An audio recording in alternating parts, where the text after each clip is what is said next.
আসসালামু আলাইকুম।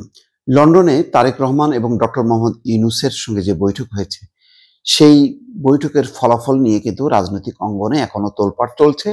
তবে এটা সত্য যে অধিকাংশ রাজনৈতিক দল এই বৈঠকের পর মনে করছে যে দেশ এখন নির্বাচনী ট্রেনে উঠেছে। হয়তো কিছুক্ষণের মধ্যেই সেই ট্রেন যাত্রা শুরু করবে এমন একটা পরিস্থিতি, অর্থাৎ যে ধরনের একটি অনিশ্চয়তা এবং সংঘাতের কালো মেঘ জমছিল, সেই মেঘ আস্তে আস্তে পরিষ্কার হচ্ছে। যদিও জামাত, এনসিপি তারা মন খারাপ করেছে, অথবা বলা যায় কিছুটা তারা হতাশ হয়েছে যে কেন যৌথ ঘোষণা দিতে গেল শুধুমাত্র বিএনপির সঙ্গে।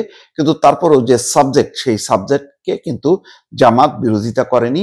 অর্থাৎ ফেব্রুয়ারির প্রথম ভাগে নির্বাচনের যৌক্তিকতা কেউ অস্বীকার করতে পারেনি। কেবলমাত্র এনসিপি বলছে যে নির্বাচনের আগেই সংস্কার এবং বিচার হতে হবে। তো এই ব্যাপারে বিএনপিরও কোনো আপত্তি নেই এবং যৌথ ঘোষণায় সেটাই বলা হচ্ছে যে যথেষ্ট পরিমাণ অগ্রগতি সাপেক্ষে এই নির্বাচনটি অনুষ্ঠিত হতে পারে। ফলে এরকম একটি ঘোষণার পর রাজনৈতিক অঙ্গনে সুবাতাস বইতে শুরু করেছে। যুগান্তর পত্রিকার একটি শিরোনাম দেখে দর্শক এতগুলো কথা বললাম। এক বৈঠকেই বাজিমাত, দেশ নির্বাচনী ট্রেনে। দর্শক, আমাদের এই রাজনৈতিক বিশ্লেষণ খবর কেমন লাগছে সেটি জানাবেন অবশ্যই, এবং অবশ্যই সাবস্ক্রাইব এবং লাইক শেয়ার দিয়ে পাশে থাকবেন।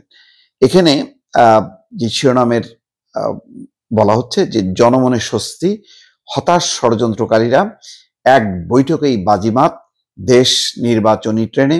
বিএনপি সহ সব দল নির্বাচনমুখী। যথাসময়ে দেশে ফিরবেন তারেক রহমান। সরকার গঠন করতে পারলে ডক্টর ইউনূসকে পাশে চায় বিএনপি। বড় একটি খবর, অর্থাৎ ডক্টর মোহাম্মদ ইউনূসের ডিউটি শেষ হয়ে যাচ্ছে না, বিএনপি ডক্টর মোহাম্মদ ইউনূসকে কাজে লাগাতে চায়। এটা খুবই ভালো খবর। ডক্টর মোহাম্মদ ইউনূসের বিশ্বব্যাপী যে ইমেজ আছে, সেই ইমেজকে কাজে লাগাতে চায়। খুবই পজিটিভ রাজনীতি, ইতিবাচক রাজনীতি এটাকেই বলে। কোনোভাবেই বিভাজনের রাজনীতি আর যাতে বাংলাদেশে না হয়, সেই ব্যাপারে সকল রাজনৈতিক দল যদি একযোগে কাজ করে তাহলে হয়তো একটা ইতিবাচক পথে যাবে। তো যুগান্তরের যে খবরটা, তাতে বলা হচ্ছে লন্ডন বৈঠকের সাফল্য শুধু রাজনৈতিক সংকট কাটেনি, পুরো দেশ রাতারাতি নির্বাচনী ট্রেনে উঠে পড়েছে। ফেব্রুয়ারিতে নির্বাচন, হাতে আছে এখনো 7 মাস। তবু কারো যেন ফুরসত হয়েছে না। স্মরণকালের ঐতিহাসিক জাতীয় নির্বাচনে প্রার্থী হিসেবে নাম লেখাতে দৌড়ঝাঁপ শুরু হয়েছে।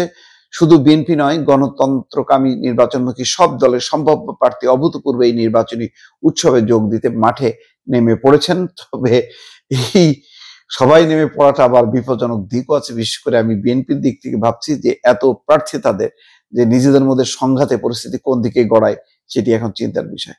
এছাড়া আসন ভাগাভাগি সহ পর্দার আড়ালে নির্বাচনী নানা হিসাব নিকাশ ও সমঝোতার আলাপ সেরে নিতে অনেকে ছুটছেন সাজঘরে।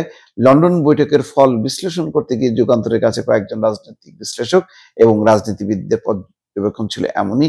রাজনৈতিক পর্যবেক্ষক মহল মনে করছেন শুক্রবার প্রধান উপদেষ্টা ডক্টর মোহাম্মদ ইউনূস এবং তারেক রহমানের মধ্যকার প্রথম বৈঠকেই বাজিমাত। এক মুহূর্তে উবে গেছে সব অনিশ্চয়তা। অনেকের ভাষায় একদিকে জনমনে বইছে স্বস্তির ঢেউ, বিপরীতে চরম হতাশায় নিমজ্জিত ষড়যন্ত্রকারীরা।